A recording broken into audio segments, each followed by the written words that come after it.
Okay, here in round 2, and yes, we are going to keep this. Like to land this on turn 2 if possible. Might have to settle for a Snarecaster, or maybe, who knows, maybe we top deck a Fire Drinker Satyr and get a Redick start. Nah, this is tolerable. Opponent is mulliganing. Playing first. Let's see what we're up against. Another blue. Another blue deck. That was a good draw.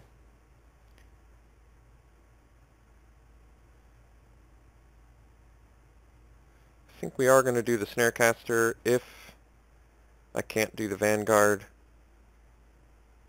Red-blue. Interesting. No 2-drop. It's a good sign. And alright. Looks like we're doing a Snarecaster.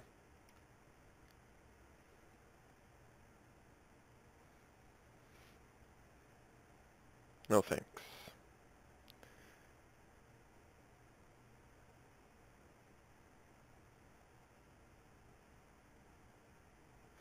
Don't like going up against the blue decks when I've got the Fearsome Temper, 'cause that typically means I've got to worry about bounce spells, but let's play the Skull Cleaver here. I feel like that's at least a good option. Let's see, no dissolve. Okay. Let's see if he lightning strikes. That would actually make sense.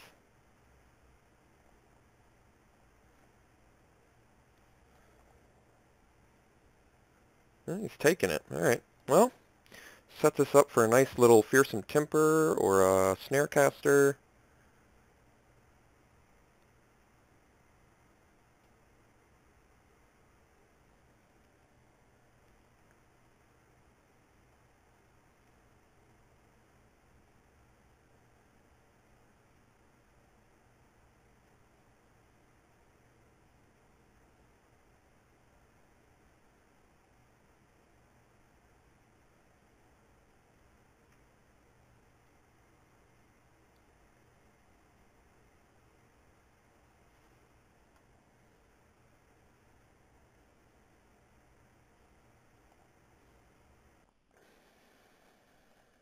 Alright. No plays again, very surprisingly. Oh, this is a tough spot now. I'm not sure if I want to do the Fearsome Temper anymore. It seems a bit like a liability. However,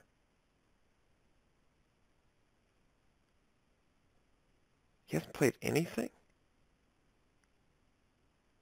It's so surprising to me. I think we just swing. Let's make him do something.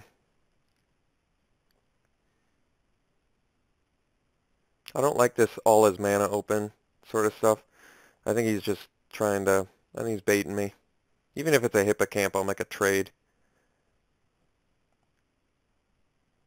Alright, I don't know what's going on. I mean, I could have played Fearsome Temper there, but next turn I can do Temper and Snarecaster. I just don't want to I don't want to get 2 for 1. I feel like he's really trying to do the old bait and switch, trying to set me up for that. So I'd like to avoid that if at all possible.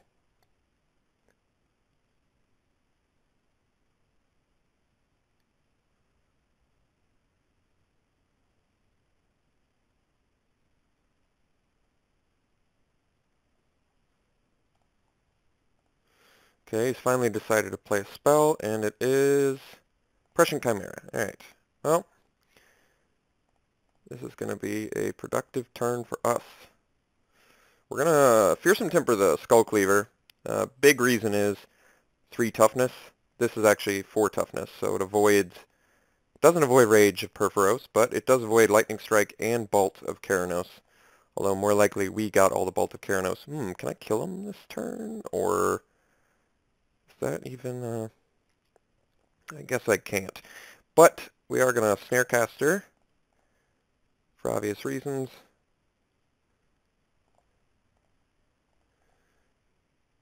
Because it's good, being the most important. And then we'll temper up our Skull Cleaver and get in for a bunch of damage.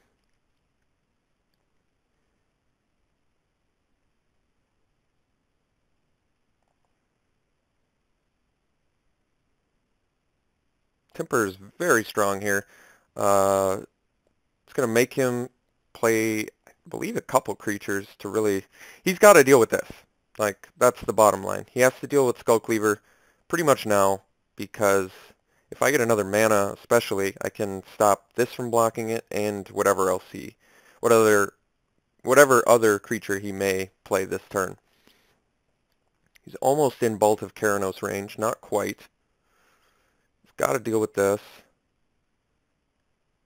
And if he does deal with this, he's got to find some way to turn some damage off because we've got the Titan strength. So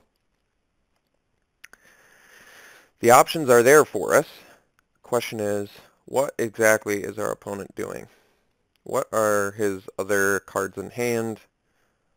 Must be just a bunch of expensive stuff. I imagine if he'd had a burn spell, he would have played it at some point earlier in the game here.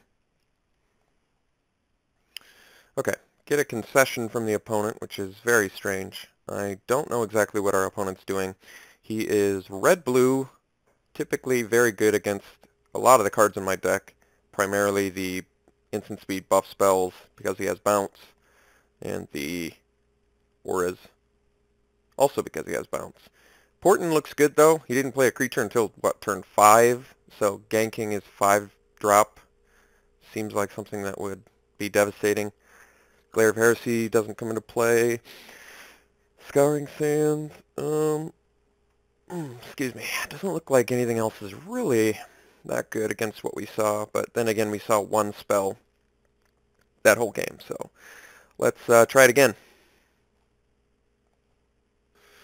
Alright, game 2, let's see if we can keep it going. Yeah, great hand here, great hand.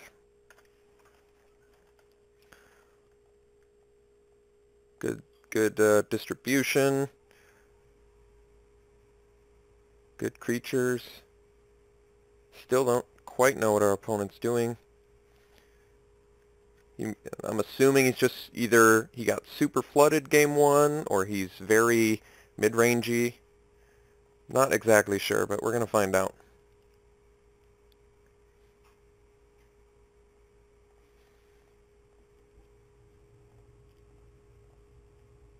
That was a good draw. If we get the white source off the top, we've got ourselves crazy little turn progression. But if we get any land off the top, we've at least got, we're in emissary territory, and then we can start doing some broken stuff with that. If he plays a creature, we still have the Snarecaster, which is great.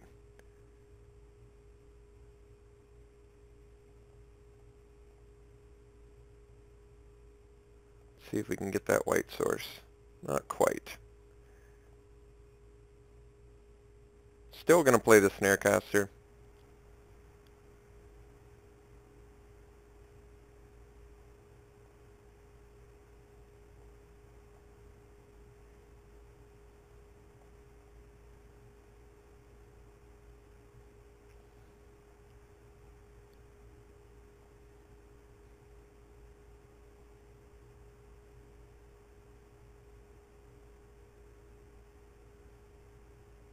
Good options next turn. Titan Strength and Dauntless Onslaught. Plus we have Bolt for blockers. Trying to get towards these guys, but we'll see. Deepwater Hypnotist. Yeah. We've kind of got that guy on lockdown, I think.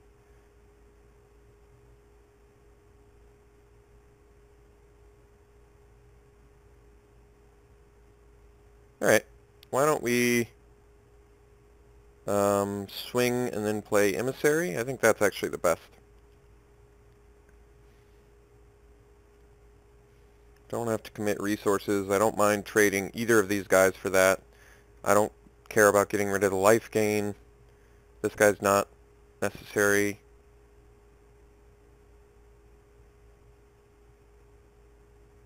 So I don't mind making the trade here so we can progress the board with Heliod's Emissary.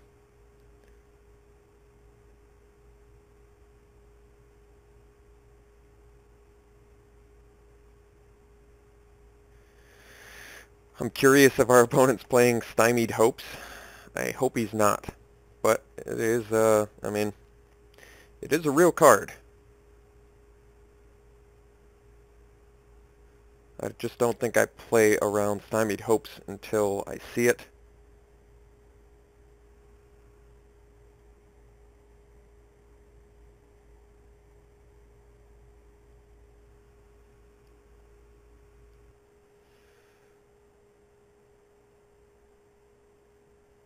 Is he blocking? And he is. Okay. Still get some damage through, or...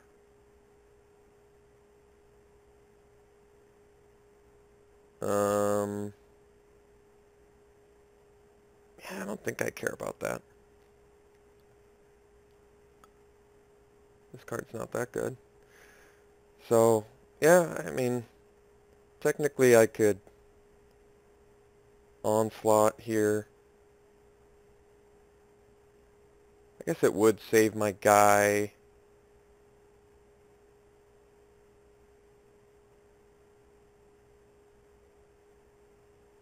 And it 2-for-1s him. Yeah, I guess we do it.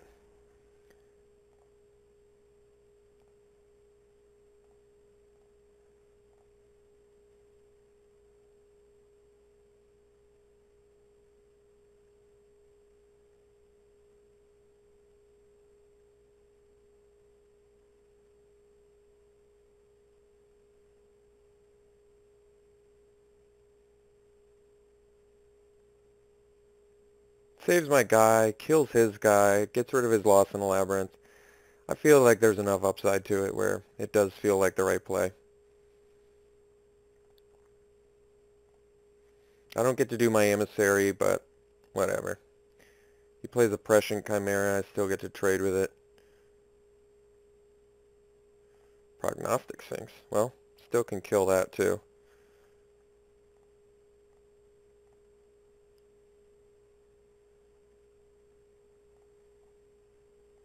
That was a good draw.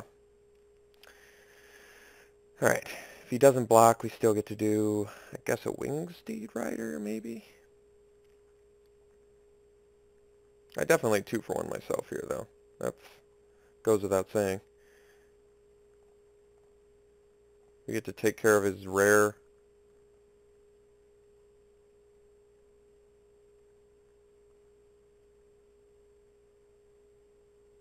I mean, no, I guess that's okay. I was thinking maybe I could have bolted it instead, but I don't think that matters. Let's do the Emissary. Like, I could do the Wingsteed Rider here, but the Emissary just seems so much more devastating on an empty board.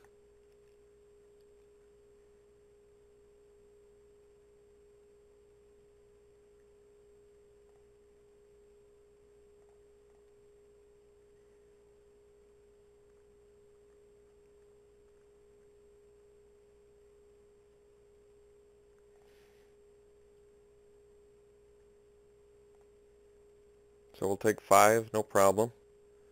Happily eat 5.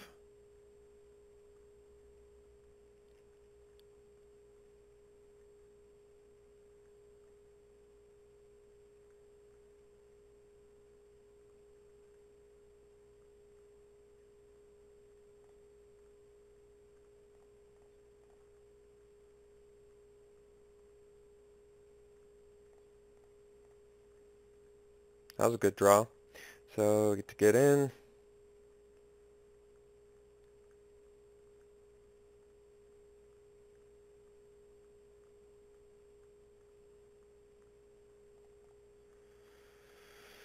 Tap dude. Get in for a bunch of damage. Drop athlete, drop Wingsteed Rider, pass.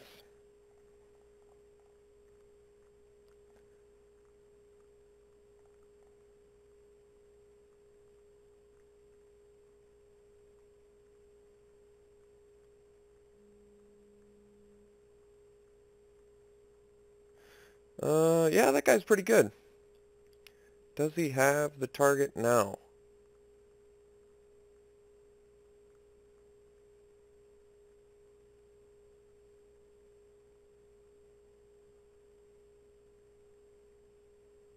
No, he does not. Alright, well, God, I would have liked to have gotten that guy. That would have been sick. Alright, well, we just crushed a mid-range deck. Yeah, that was weird. I think he just super slow starts there, I guess. Alright, see you in the last round.